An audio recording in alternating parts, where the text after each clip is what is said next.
Hi everyone, I hope you all have a great Memorial Day today. Today I want to talk a little bit about raw milk testing.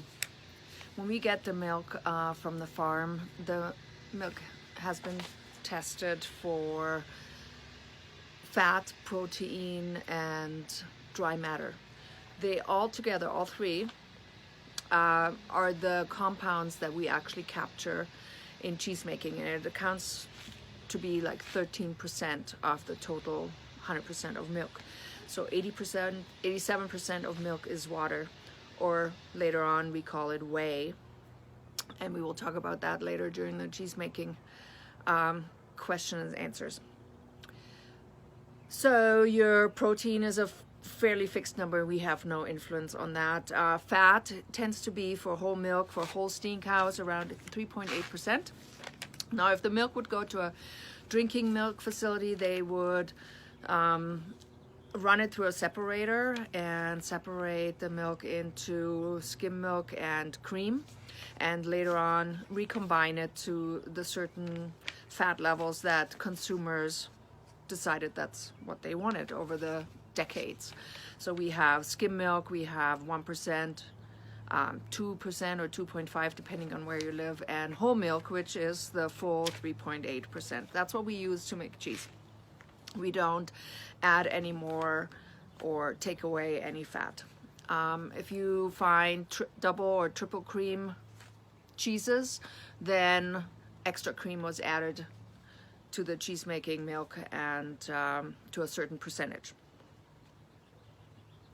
The other tests that are done are antibiotics and somatic cell count. So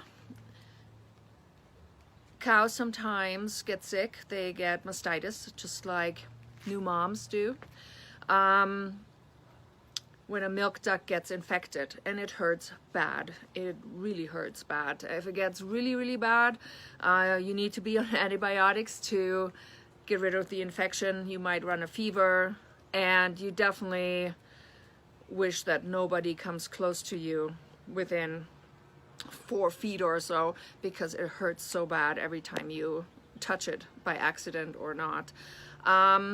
So if a cow has an infection, they treat her with antibiotics, and during that treatment the milk cannot be used in a commercial sense. So that milk is separated. It's starting to rain. That milk is separated and discarded. And usually the treatment is, 5 days, 7 days, and for that whole duration, plus some extra days to recuperate and get it out of the system, that milk won't be used. However, all the milk is tested for antibiotics for residue, which is really important, because for cheese making we cannot use any milk that has traces of antibiotics in it, because it prohibits the coagulation of the milk in our cheese making process. So you can be resting assured that any cheese that you eat is antibiotic free. As a side note, if you have an organic farm and you feed your cows organic feed to create organic milk, you're not allowed to treat your cows with antibiotics. So either you just let the cow recuperate on her own, or if you feel it's that bad and she's suffering, then you treat her with antibiotics, but then you have to sell her off to a conventional farm. Coming to the somatic cell count, which is really a different word for looking at the white blood cells. So everybody needs white blood cells because they indicate your healthy immune system. However, if they become, due to an infection again, too high, that means there will be dead white blood cells in there.